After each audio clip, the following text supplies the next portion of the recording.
Hello. Welcome to the Black Mass. We've been hoping you'd join us tonight. There's plenty of room in our establishment for everyone. I see that most of you are standing in the outer darkness, along the walls, in the corners. Well and good. But our inner circle, our chain of empathy, is not yet complete. 12 is such an even number. We need just one more. Won't someone volunteer? Come on. It's only in spirit.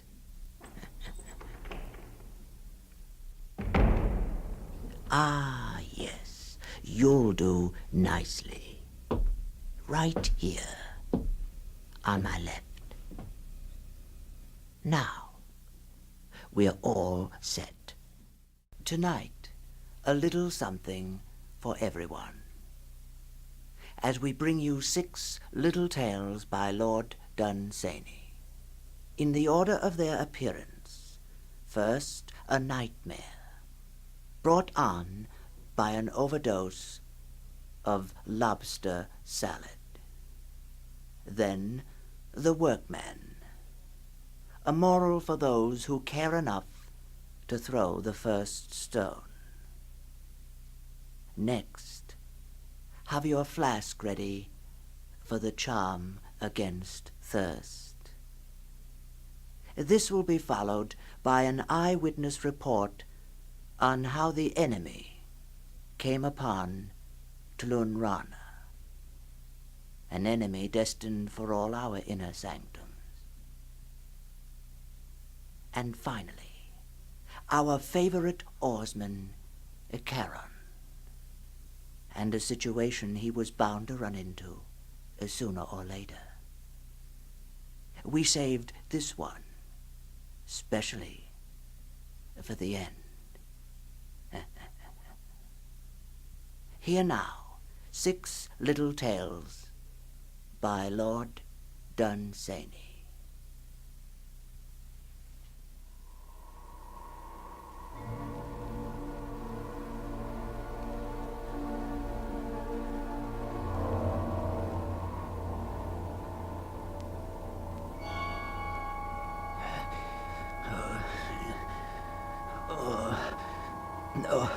I was climbing round the perilous outside of the palace of Karna-Vootra.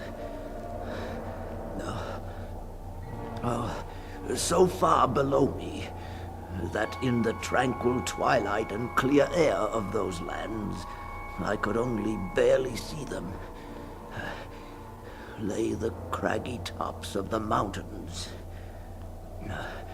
It was along no battlements or terrace edge I was climbing, but on the sheer face of the wall itself, getting what foothold I could where the boulders joined. Had my feet been bare, I was done. But though I was in my nightshirt, I had on stout leather boots, and their edges somehow held in those narrow cracks. My fingers and wrists were aching. Had it been possible to stop for a moment, I might have been lured to give a second look at the fearful peaks of the mountains down there in the twilight. And this would have been fatal. That the thing was all in a dream is beside the point. We have fallen in dreams before. But it is well known that if in one of those falls you ever hit the ground, you die. I had looked at those menacing mountain tops below me, and knew well that such a fall as the one I feared would have such a termination. Then I went on. It is strange what different sensations there can be in different boulders. When your life depends on the edges of every one you come to. Those edges seemed strangely different. It was of no avail to overcome the terror of one, for the next would give you a hold in quite a different way, or hand you over to death in a different manner. Some were too sharp to hold, and some too flush with the wall. Those whose hold was the best crumbled the soonest. Each rock had its different terror. And then there were those things that followed behind me. And at last I came to a breach made long ago by an earthquake, or lightning, or war. I should have had to go down 1,000 feet to get round it. And they would have reached me while I was doing that. For certain sable apes, things that had tigerish teeth and were born and bred on that wall, had pursued me all the evening. In any case, I could have gone no further. Nor did I know what the king would do whose wall I was climbing. Oh, it was time to drop and be done with it, or stop and await those apes. And then it was that I remembered a pin. A pin that I had thrown carelessly down out of an evening tide in another world to the one where grew that glittering wall. Oh, the pin. It was lying now, if no evil chance had removed it, on the chest of drawers beside my bed. The apes were very close and hurrying, for they knew my fingers were slipping, and the cruel peaks of those infernal mountains seemed surer of me than the apes. Finally, I reached out with a desperate effort of will towards the other world, where the pin lay on the chest of drawers. I groped about. Where is it? I found it. And before the beasts could reach me, I grabbed the pin and I ran it through my arm.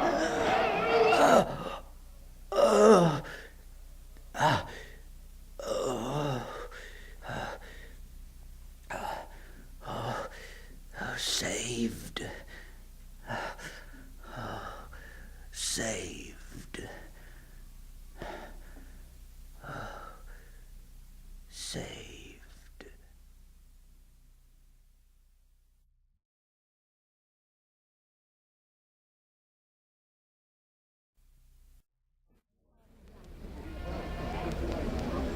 I saw the workman fall with his scaffolding right from the summit of that hotel.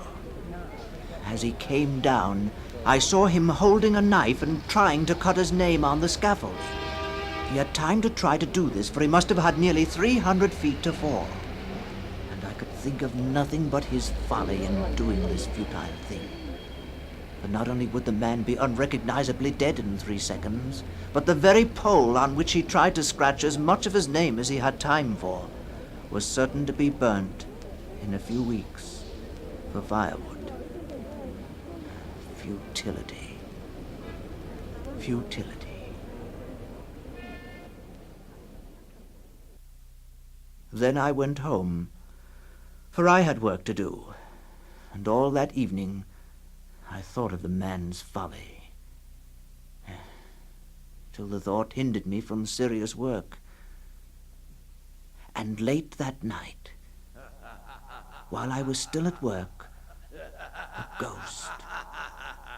the ghost of the workman, floated through my wall and stood before me laughing. I could see the grey diaphanous form standing before me, shuddering with laughter. You, workman, ghost, why are you laughing? What are you laughing at? Why, I'm a-laughing at you, sitting and working there. But why? Why do you laugh at serious work? Why, your bloomin' life'll go by like a wind, and your old silly civilization will be tidied up in a few centuries. Futility. Futility.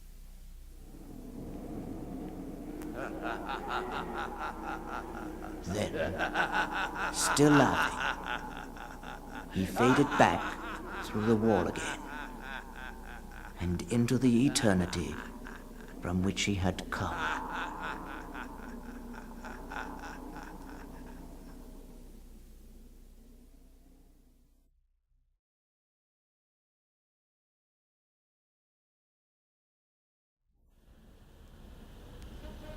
Summer, after many delays, had come at last to London, and the heat beat back from the walls and pavements so that the streets were baking.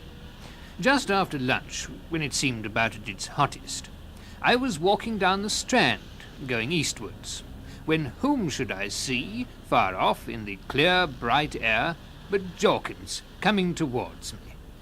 Instead of any sign of recognition, he pulled out the end of his watch chain and began absently swinging it. As we drew nearer, I saw something blue on the watch chain, some sort of charm flashing round and round. When we were within a yard of each other, his eyes were still far from me. "Hello, Mr. Jawkins." Hello there. Out for a walk?" Quite true, quite true. That's just what I'm out for. The charm now hung still at the end of the watch chain. I looked at it, a little wavy thing, all blue and shiny, hard stone, but all cut into ripples, and blue, right down into the deeps of it. It wasn't turquoise.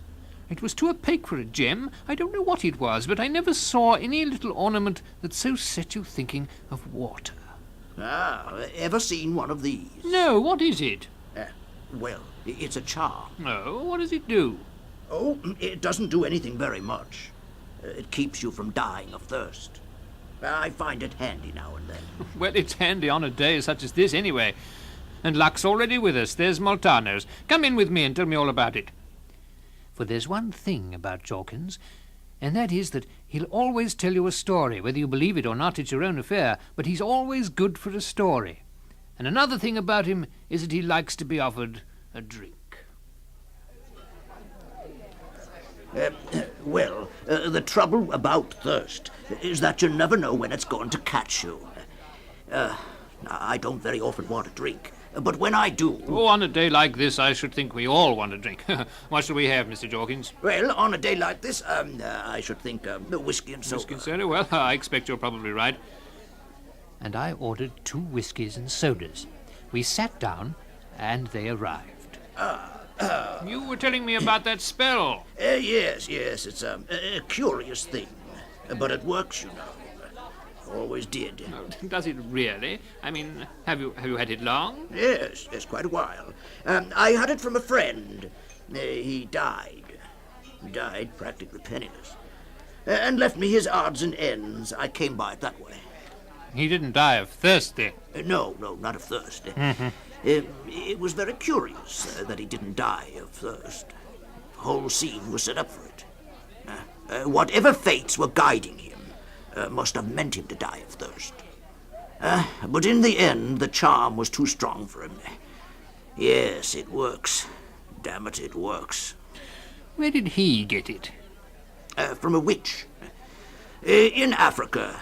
long way up the Nile, where they worship witches. My friend, Blanders, his name, bought this one because he was going northwards for a long trip in the Sahara. Yeah, he'd been there before, and thirst was what he was afraid of. The witch had a lot of charms for various purposes, against drowning, being eaten by crocodiles, but it was thirst he was afraid of. Poor Blanders. What happened to him then?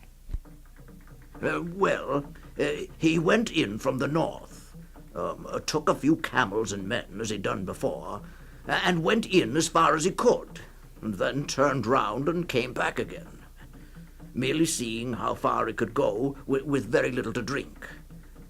That was what it amounted to. Might have played that game anywhere, but playing it with the Sahara was like teasing a dog till it bit you. Teasing a tiger, I should say. Only he had such infernal trust in this damned blue stone.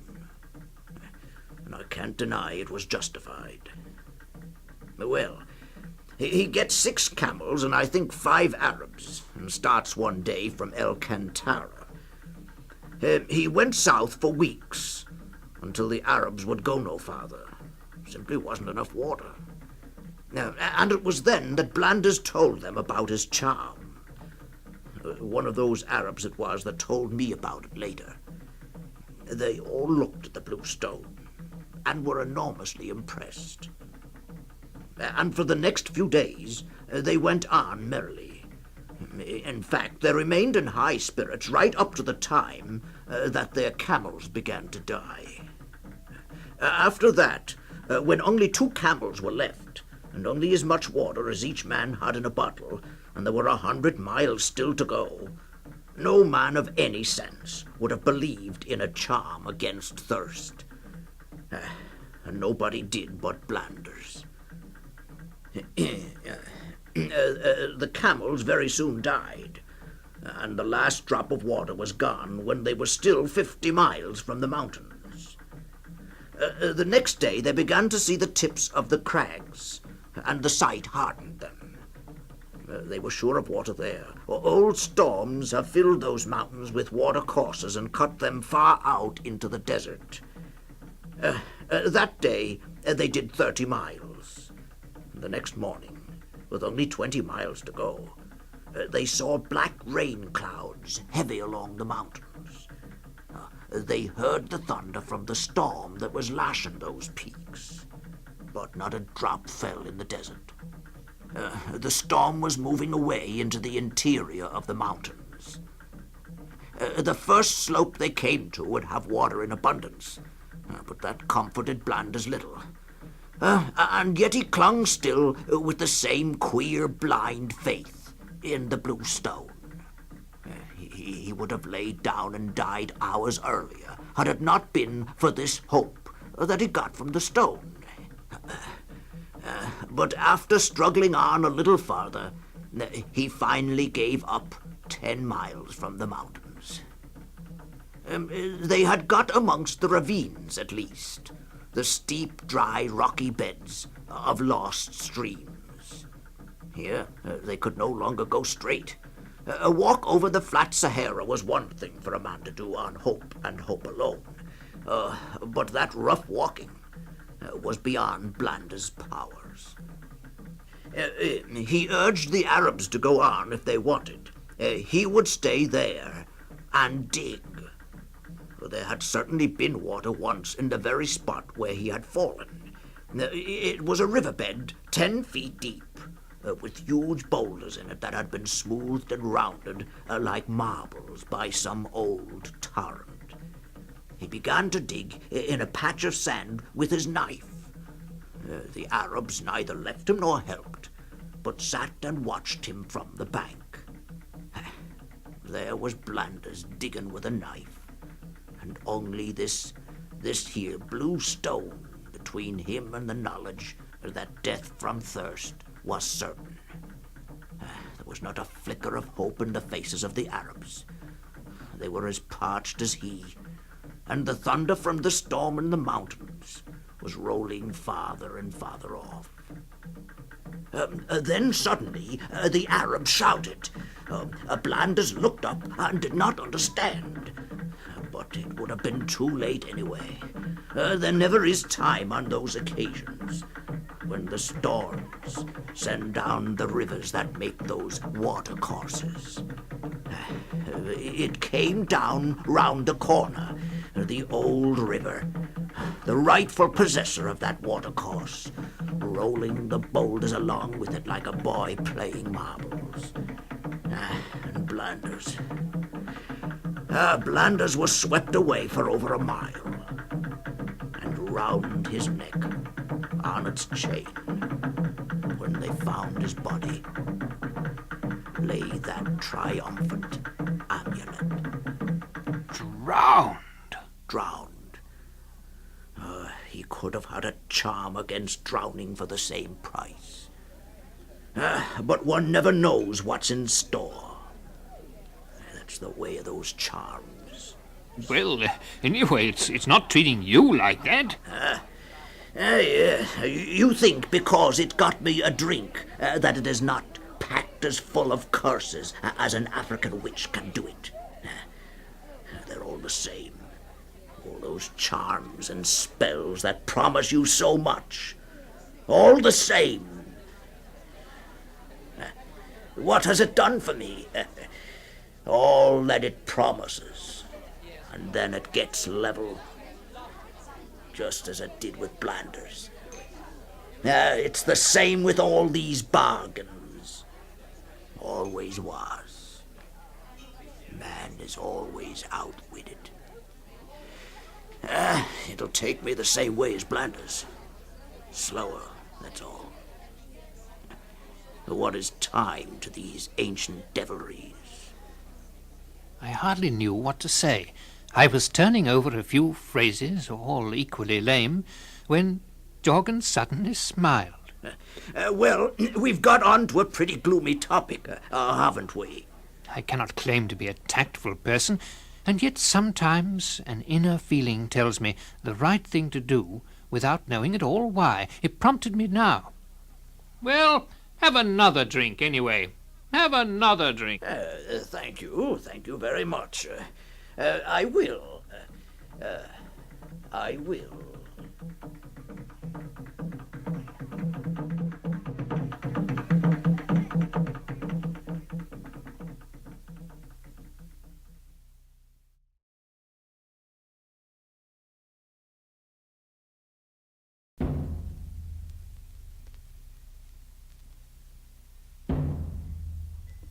It had been prophesied of old, and foreseen from the ancient days, that its enemy would come upon Thlunrana. And the date of its doom was known, and the gate by which it would enter. Yet none had prophesied of the enemy who he was, save that he was of the gods, though he dwelt with men.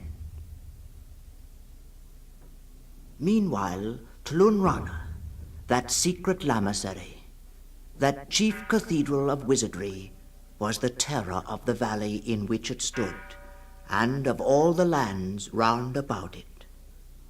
So narrow and high were the windows, and so strange when lighted at night, that they seemed to regard men with the demonic leer of something that had a secret in the dark. Who were the magicians, and the deputy magicians, and the great arch-wizard of that furtive place? Nobody knew, for they went veiled and hooded and cloaked, completely in black. Though her doom was close upon her, and the enemy of prophecy should come that very night through the open southward door that was named the Gate of the Doom. Yet that rocky edifice, Thlunrana, remained mysterious still, venerable, terrible, dark, and dreadfully crowned with her doom.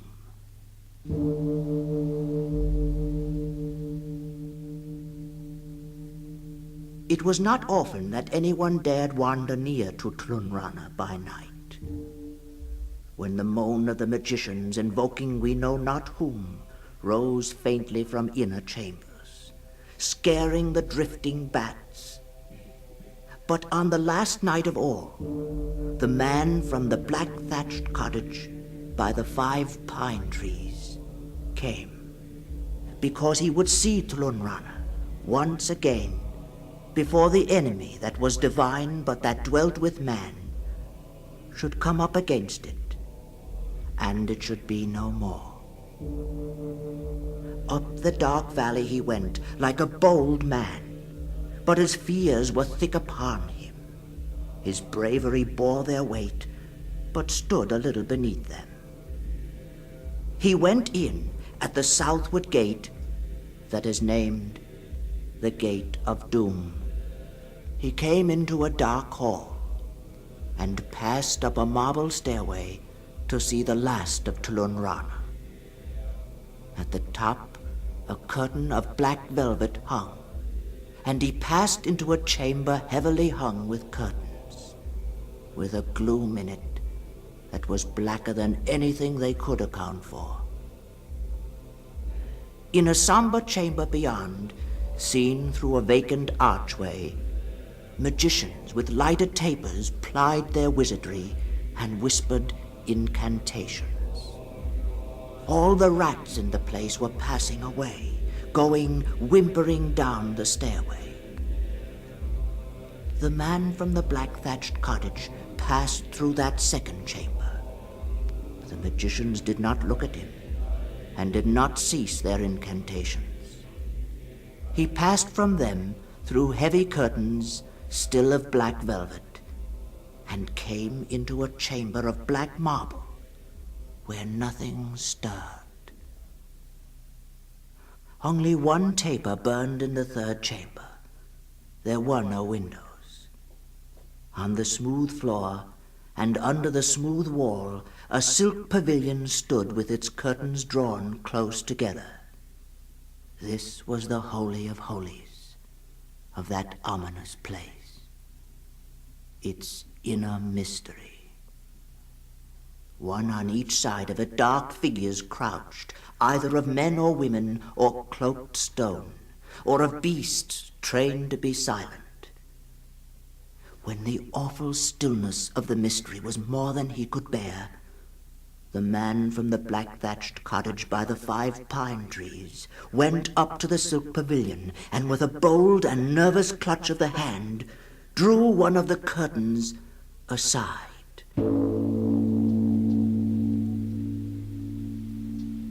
And saw the inner mystery. And laughed. And the prophecy was fulfilled, and Thlunrana was nevermore a terror to the valley. But the magicians passed away from their terrible halls and fled through the open fields, wailing and beating their breasts. For laughter was the enemy that was doomed to come against Thlunrana through her southward gate that was named the Gate of Doom. For laughter is of the gods, but dwells with man.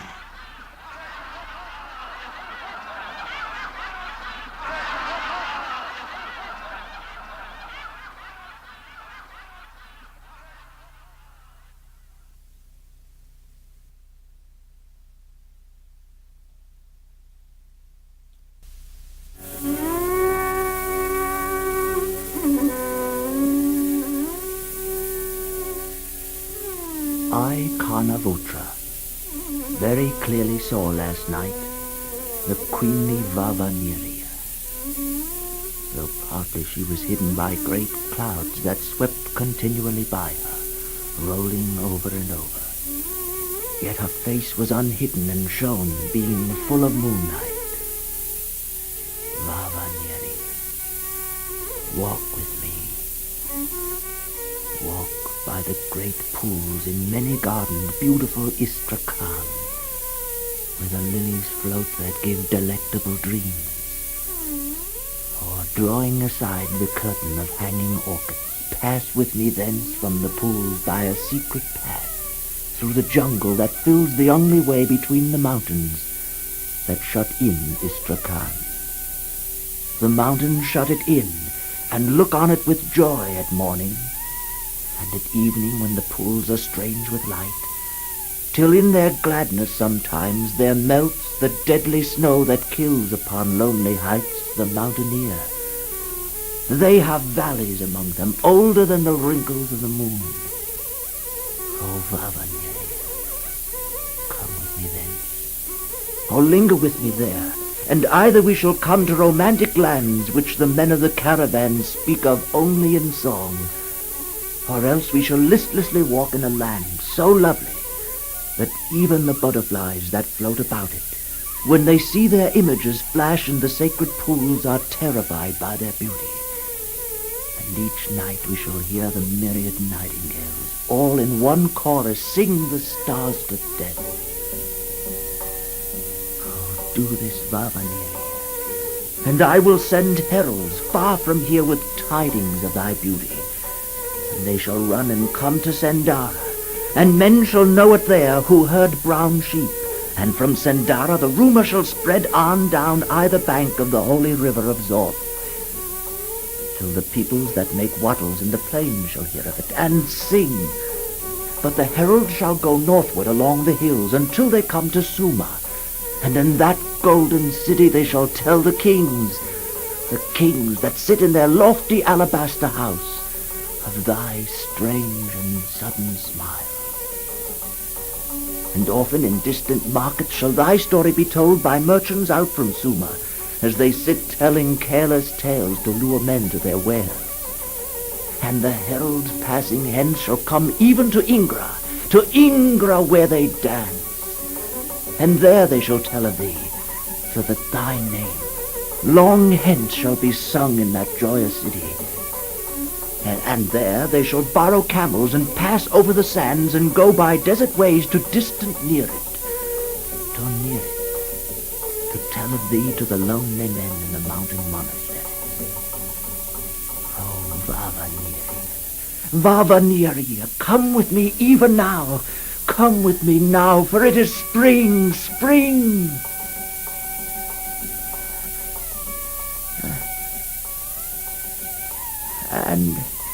And as I said this, she faintly, yet perceptibly, shook her head. And it was only then, I remembered my youth was gone, and she dead.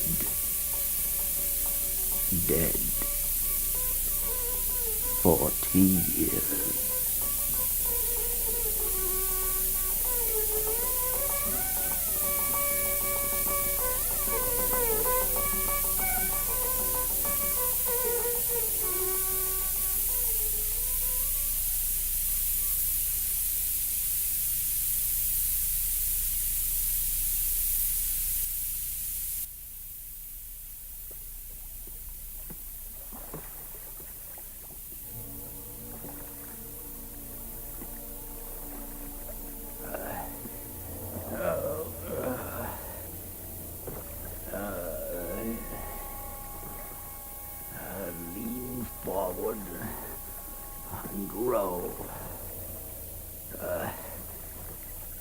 Row.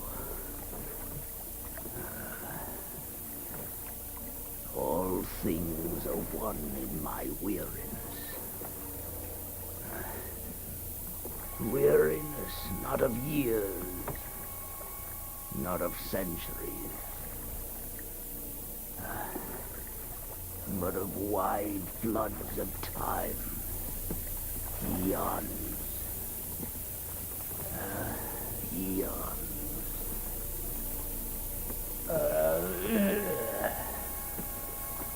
Oh, the heaviness. The pain in my arms. The of the scheme made by the gods. And all of a piece with eternity.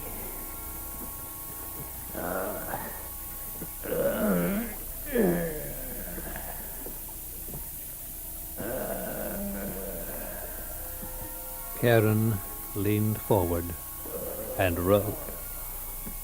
If the gods had sent him a contrary wind, it would have divided all time in his memory into 2 equal slabs. So grey were all things always where he was, that if any radiance lingered a moment among the dead, on the face of such a queen perhaps as Cleopatra, his eyes could not have perceived it. All things one with my weariness.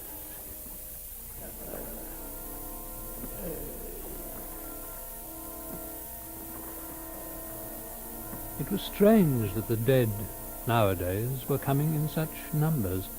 They were coming in thousands where they used to come in 50s. It was neither Charon's duty nor his wont to ponder in his grey soul why these things may be. Charon leaned forward and rode.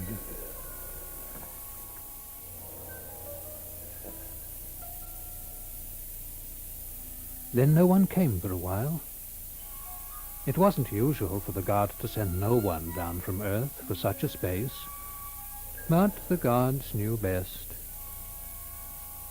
One man finally came, alone. The ghost sat shivering on a lonely bench, and the great boat pushed off.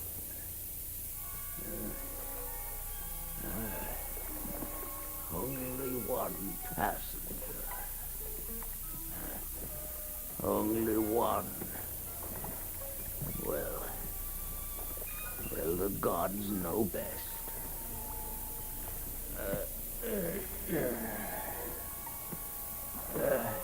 The gods know best. And the great and weary Charon rode on and on beside his passenger. The sound of the river was like a mighty sigh that grief in the beginning had sighed among her sisters, and that couldn't die like the echoes of human sorrow failing on earthly hills, but was as old as time and the pain in Charon's arms. Then the boat from the slow grey river loomed up to the coast of Dis, and the silent ghost, still shivering, stepped ashore, and Charon turned the boat to go wearily back to the world.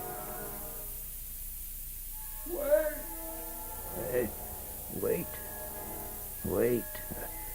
I can't wait. I must go back to the world. Wait!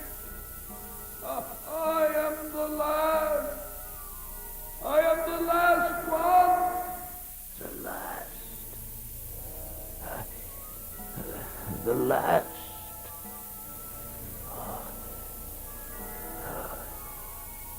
The last.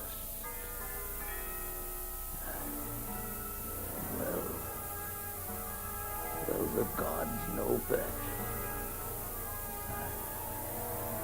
The gods know best. No one had ever made Charon smile before. No one before had ever made him weep. The gods know best. The last. The last.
But you'd better stand by, Charon. Just in case. And now, for those of you who are left, it's time to break up our little gathering for this evening. We'll meet again real soon. Join us wherever you are. Bring a friend. Good night.